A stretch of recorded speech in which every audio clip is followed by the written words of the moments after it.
Salut à tous, aujourd'hui on se retrouve pour une nouvelle vidéo puisque je vais vous faire les reliques de ma palle.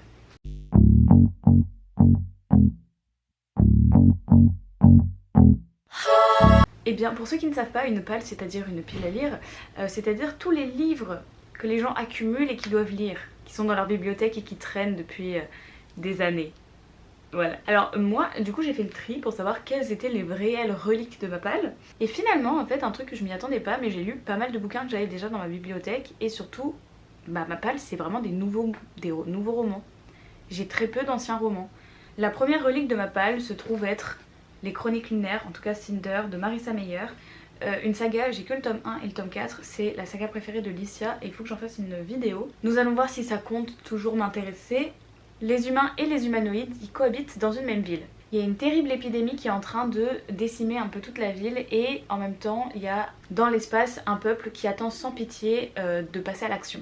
Personne n'imaginait que le salut de la planète Terre pouvait reposer sur une personne, Cinder, une fille à moitié humaine, à moitié humanoïde qui se fait persévérer par sa belle-mère. Elle détient un secret qui va pouvoir les sauver de ce qui risque d'arriver. Je sais qu'en fait les Chroniques lunaires c'est des réécritures de contes et notamment Cinder c'est une réécriture du conte de Cendrillon, mais une réécriture totalement fantastique, un peu, enfin fantasy, et une réécriture qui a l'air très sympa. Je sais que je dois le lire parce qu'apparemment c'est génial et que ça mérite d'être lu. Après, je sais pas si ça va me plaire. Ensuite, le deuxième livre des reliques de ma palle, il s'agit de Qui es-tu Alaska de John Green. Si vous me connaissez plutôt bien, vous savez que moi et John Green ça fait pas une très bonne entente. Voilà, j'ai pas aimé Nos étoiles contraires, j'ai pas spécialement aimé Le théorème des Catherine. Après c'est les deux seuls livres que j'ai lus. En tout cas je sais que celui-ci c'est le livre préféré d'énormément de gens, dont Pauline, donc je suis un peu obligée de le lire. Mais quand? Je ne sais pas. La vie de Miles Alter a toujours été une vie sans événements particuliers, enfin bref, une vie très platonique. Il est enfin décidé à vivre une vie et du coup il décide de quitter le cocon familial pour aller dans un pensionnat. Pour lui ce sera le lieu de tous les possibles. Il va faire la rencontre de Alaska, une jeune fille sexy, mignonne, bref, une adolescente un peu particulière. Enfin bref, ça va parler d'amour, d'adolescence mais aussi de problèmes en quelque sorte. J'ai été spoilée, du coup parfois j'ai un peu la flemme de le lire. Apparemment il est génial. J'en sais rien. Est-ce qu'il me tente plus que ça? Pas du tout. Est-ce que je le garde parce que je dois le lire? Oui. Quand est-ce que je dois le lire? J'en ai aucune idée. Je redoute un peu de le lire parce que j'ai peur que ça m'ennuie en fait. Du coup pareil, je vous en dirai des nouvelles quand je l'aurai lu. On verra bien. Une troisième relique de ma palle, 1000 visages de notre histoire de Jennifer Niven, qui va d'ailleurs être fait en film, du coup j'ai intérêt à le lire bientôt. Alors si vous voulez savoir l'histoire de ce livre, déjà de base je le lisais à la bibliothèque, non c'était au CDI de mon lycée, quand j'étais genre en seconde, et à chaque fois j'arrivais au CDI et je relisais toujours les 10 premières pages. Vraiment j'allais pas plus loin que ça. Et du coup, au final je l'ai jamais vraiment genre lu etc. Mais en tout cas c'était un livre qui me tentait de ouf étant donné que j'avais juste adoré Tous nos jours parfaits. Et vu que c'est de la même autrice, et j'étais là en mode oh fonçons. Tout le monde pense connaître Libby Groby, mais en fait ce qu'on se rend compte c'est que les gens ne se sont jamais qu'intéressés qu'à son obésité. Elle a longtemps vécu recluse dans sa chambre jusqu'au jour où elle décide un jour de s'inscrire au lycée. Tout le monde pense connaître Jack Masselin. Bon, c'est un joli étudiant, rebelle, etc. Il a des réactions très imprévisibles. Mais sous son arrogance, on se rend compte que Jack il cache un secret très important sur lui et sa vie en général. Vous inquiétez pas, le secret n'est pas à découvrir à la page 150, mais dès la première page. Voilà, c'est cadeau. Pas besoin d'avoir un suspense intenable. On va suivre une super histoire d'amour entre deux adolescents qui ont décidé de s'accepter tels qu'ils sont. Bon, sachez que ce livre me tente toujours autant, mais je ne sais pas pourquoi je ne l'ai toujours pas lu. Ça fait vraiment très longtemps qu'il est dans ma palle en plus. J'avais bien aimé le début et je trouve que c'est très accrocheur. Du coup il n'y a vraiment plus qu'à lire la suite. Donc oui, ça fait partie de mes reliques. Est-ce que ça devrait en faire partie? Non, puisque le sujet me tente énormément et que ça me donne très envie de le lire. Mais pourquoi je ne l'ai pas lu? Très bonne question. De toute façon c'est toujours pareil avec sa palle. Notre palle nous tente, on reçoit des nouveaux livres, on lit les nouveaux livres, la palle reste toujours la palle.